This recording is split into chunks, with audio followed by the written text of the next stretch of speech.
Bonjour. Je vous propose à travers cet enregistrement de partir pour un voyage immobile, un voyage guidé qui a pour but d'aider vos chevaux ainsi que la relation qui vous unit à eux. Cette guidance m'a été comme soufflée par ma jument, ou en tous les cas en rapport à ma jument, puisque j'ai rencontré des difficultés avec elle, et qu'en voulant l'accompagner, il m'a été offert de voir ce qui se jouait, et du coup, en comprenant ce qui se passait entre elle et moi, j'ai créé cet outil pour l'aider, pour nous aider à dépasser notre situation délicate. À ce moment-là, ce que je ne savais absolument pas et qui se jouait pour nous depuis des années, depuis que je l'ai à mes côtés, c'est que ma jument portait des mémoires d'une autre vie et des mémoires du collectif qui avaient été ressemées dans cette vie-là et qu'elle rejouait, tout comme ça nous arrive à nous, êtres humains,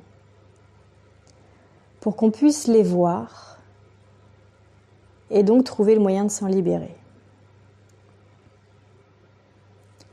Pas de surprise, ma jument étant à mon image ou étant moi à l'image de ma jument, puisque quand on est porteur d'une vibration, on attire à soi les mêmes vibrations, donc forcément ma jument et moi nous sommes trouvés sur des choses en commun.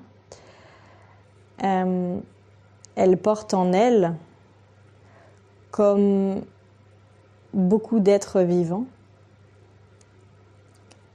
cette possibilité et cette invitation à proposer une nouvelle humanité, un nouveau monde comme on aime l'appeler, sauf que pour accueillir le nouveau, il faut faire de la place dans l'ancien. Il faut donc aller libérer, ne plus être accroché à, ne plus être envahi par les charges émotionnelles et traumatiques du passé. Même si je suis assez facilement ouverte à tous ces sujets, puisque j'accompagne depuis 10 bonnes années maintenant, à travers plusieurs modalités différentes, les tout petits, les plus grands et les animaux aussi, dans leur libération, j'avoue que j'ai été franchement surprise de vivre par moi-même et par le biais aussi du coup de l'histoire de ma jument cette libération d'ordre karmique, si je puis dire.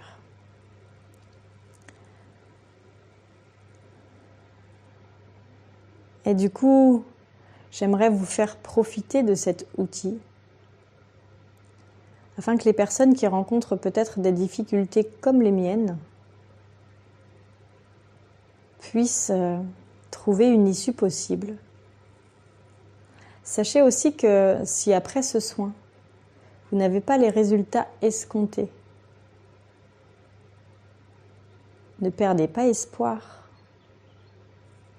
Ça ne veut pas dire que le soin n'a pas fonctionné ou que de toute façon pour vous il n'y a rien qui va marcher.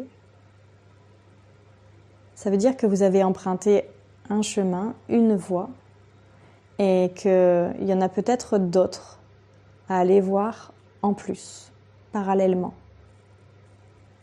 La plupart du temps, nos difficultés, quand elles sont assez intenses pour qu'on veuille absolument s'en débarrasser, ont plusieurs origines possibles, elles sont multifactorielles. Et peut-être que vous êtes rendu à juste pouvoir dégager la dernière pierre de votre édifice, là qui se trouve branlant, pour pouvoir en construire un autre au même endroit qui soit plus stable. Et peut-être que du coup, cette guidance va être le pas,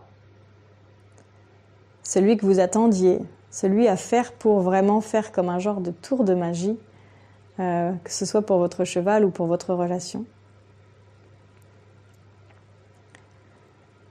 Et peut-être que c'est juste un pas de plus que vous faites dans votre chemin en commun, dans votre chemin pour vous délester. Et peut-être que ce ne sera pas suffisant pour atteindre ce que vous aimeriez atteindre. Dans tous les cas, ne vous découragez pas. Il existe plein de voies différentes pour pouvoir se sortir, s'extirper, comprendre, solutionner des situations délicates.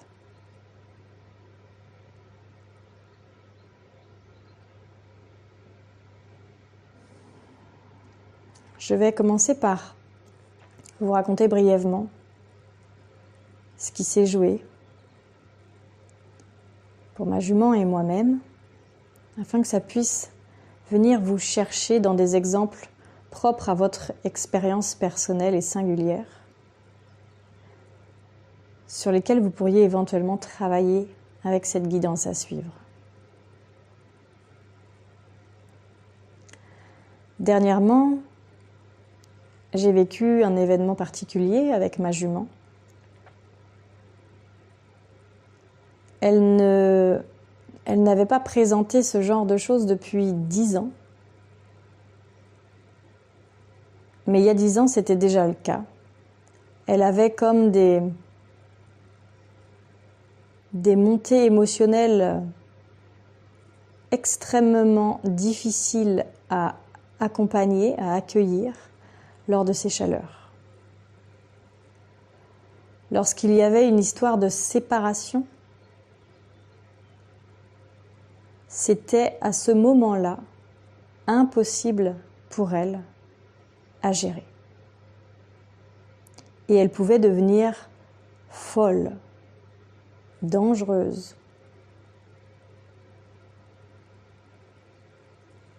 Je parlerai de cette histoire dans un enregistrement autre, afin de ne pas non plus m'éloigner de l'objectif de celui-ci qui est vraiment d'aller vers cette guidance pour vous libérer.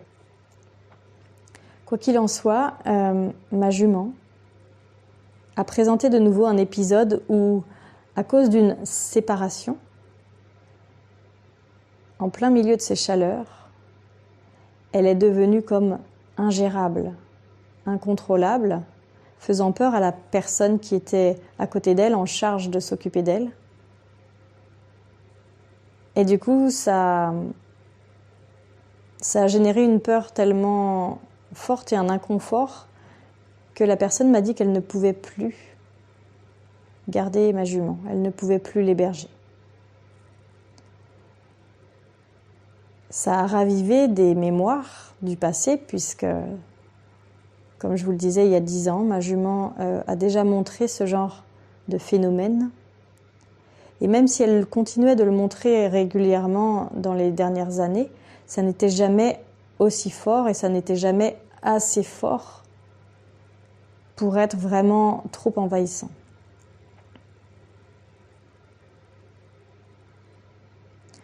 Ma jument a toujours été montrée du doigt comme un peu dangereuse, un peu trop sensible, un peu folle. Il y a toujours, aussi loin que je m'en souvienne, des gens qui lui ont donné des noms comme ça, pas très chouettes. Et il y a toujours eu une partie de moi qui avait un peu peur de ce côté-là, très imprévisible, incontrôlable, de ma jument.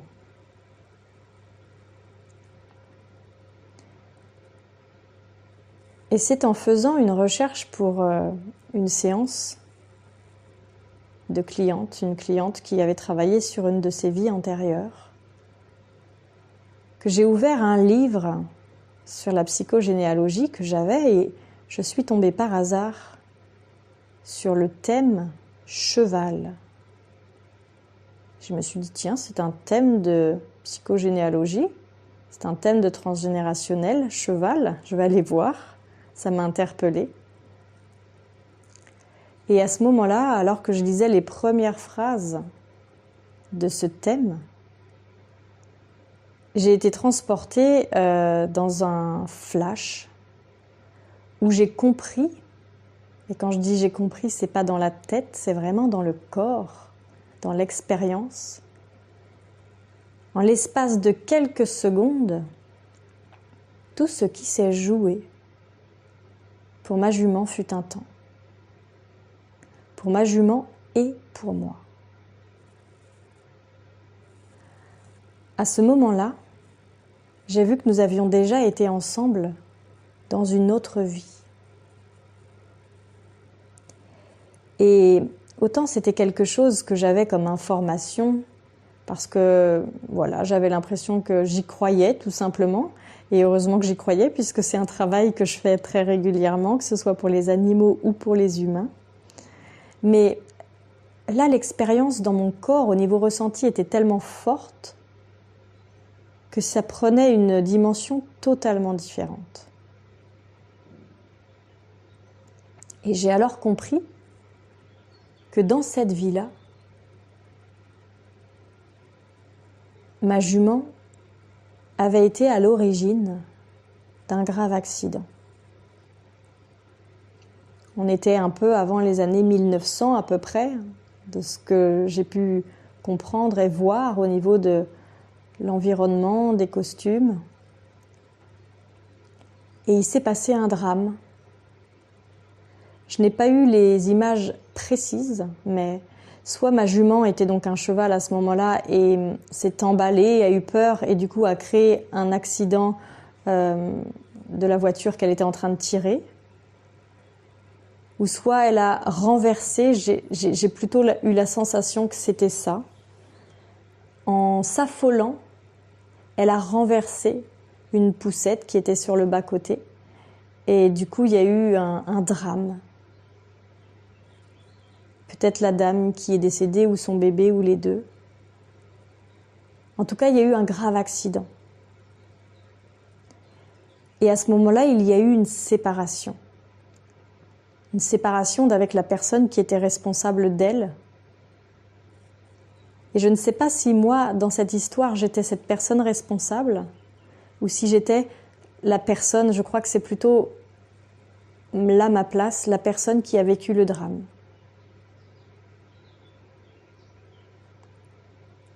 En tous les cas, il y a eu la séparation d'avec la personne qui s'occupait d'elle, qui était une personne très très très importante. J'ai encore tellement d'émotions quand j'en reparle. Très importante pour elle. Elles avaient un lien très particulier.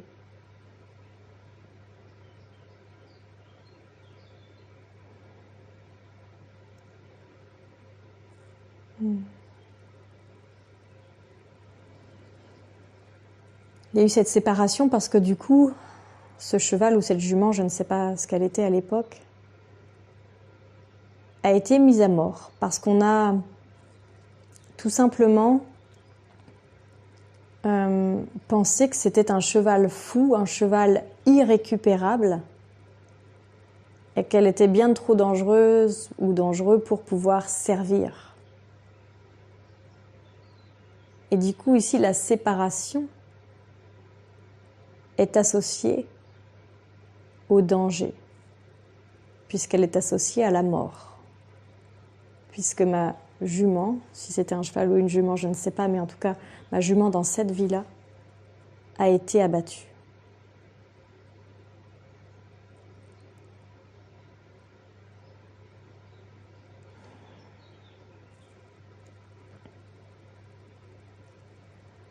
Et comme elle est décédée avec toute cette charge traumatique, eh bien, quand elle arrive dans une autre vie, notamment dans celle-ci, elle arrive avec son bagage. Son bagage n'a pas disparu. La charge traumatique ne disparaît pas. Il faut qu'on s'en occupe de notre vivant. Sinon, ce sont autant de legs qu'on laisse à nos descendants. Ce qu'on ne savait pas à l'époque et que je viens d'apprendre dans ce flash, c'est que si ce cheval était fou, c'est parce qu'il portait un traumatisme de guerre.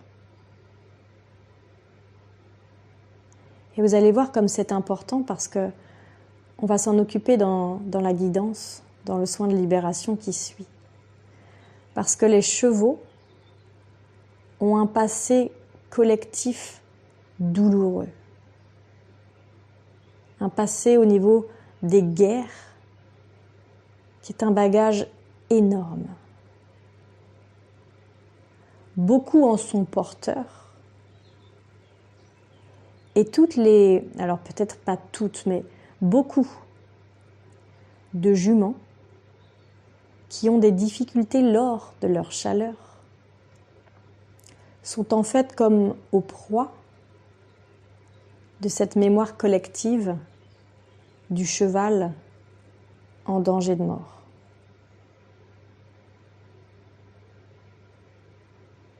Vous le savez sûrement, mais le cheval doit sa survie à la fuite. Dès qu'il entend un bruit ou qu'il sent un danger, sa peur se propage au troupeau, ce qui fait que tout le monde peut fuir pour se mettre en sécurité. Imaginez un tel animal avec un tel fonctionnement interne sur un champ de guerre. Et pourtant les chevaux étaient là, au front, en première ligne. Il n'était pas question de fuir à ce moment-là. Il était question de porter les hommes sur leur dos et d'aller justement vers le danger, vers ce qu'ils auraient instinctivement fui depuis très longtemps, s'ils n'avaient pas été harnachés et contraints.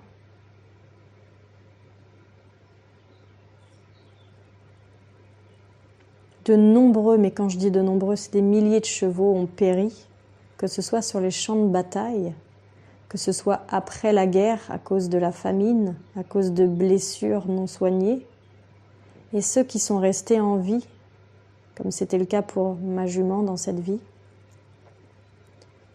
ont été porteurs de stress post-traumatique très important, comme les humains.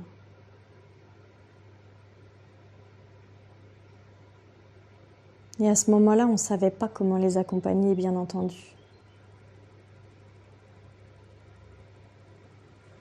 Donc beaucoup étaient abattus.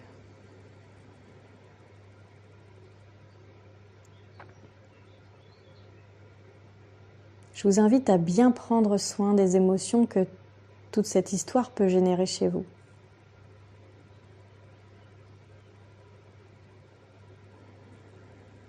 De bouger si vous avez besoin, de laisser votre corps faire sortir ce qu'il a besoin de faire sortir. Parce que si aussi de votre côté vous êtes porteur de la même histoire, des mêmes mémoires que moi, que ma jument, alors tout ça peut venir vous déclencher.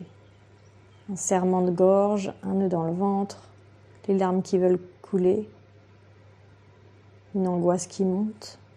Tout ça, ce sont autant de signes des charges émotionnelles que vous portez et qui ont besoin de se libérer. Pour vous libérer, vous, en premier lieu, et du coup être plus à même d'aider votre animal à se libérer et libérer le lien, la relation qui vous unit tous les deux.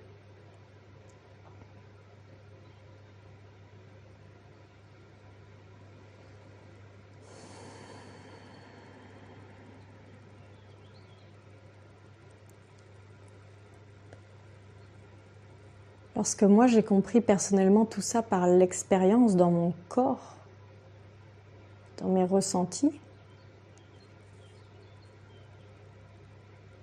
je me suis dit que les outils que j'avais n'étaient pas suffisants pour aider ma jument à se libérer de ça.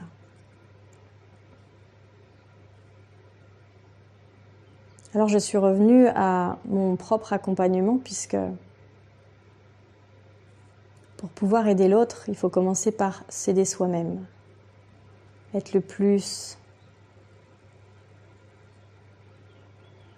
entier, être le plus dense, être le plus en lien avec son essence profonde, je dirais tout simplement le plus ancré à soi-même, le plus incarné possible, afin d'être ce berceau dans lequel l'autre peut venir se déposer parce qu'il aura trouvé sa sécurité. Et c'est du coup en travaillant de nouveau sur moi-même, sur ce sujet en particulier,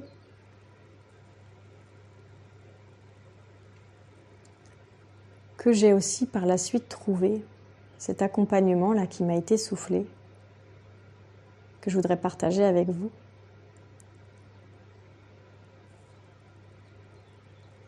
Pour accompagner aussi nos chevaux. Et ce temps-là de libération que je vous propose et qui arrive va nous inviter à travailler sur deux choses différentes. La première étape, le premier temps, le premier paysage qu'on va fouler, va nous permettre de nous délester de nos mémoires personnelles et collectives, chacun de notre côté, nous en tant qu'humains, et notre cheval en tant qu'animal. Chacun va pouvoir laisser ses mémoires personnelles ou du collectif, c'est-à-dire la mémoire collective du cheval de bataille, par exemple, ou la mémoire personnelle du cheval qui a pu être à l'origine d'un drame dans une vie antérieure. Mais chacun de son côté, le cheval du sien et l'humain du sien. Puis, dans un deuxième temps, dans le deuxième paysage qu'on va visiter, on va pouvoir se délester des difficultés qui nous lient à notre cheval,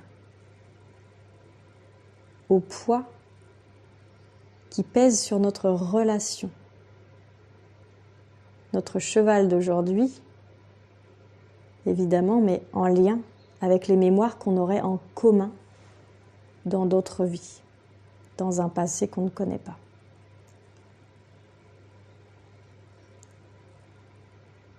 Vous pouvez faire, si vous avez plusieurs chevaux, vous pouvez faire ce soin plusieurs fois avec chacun d'entre eux. C'est ce qui est le plus approprié, bien que vous puissiez aussi, à travers cette guidance, simplement imaginer tour à tour chacun de vos chevaux et faire tout le monde en une seule fois.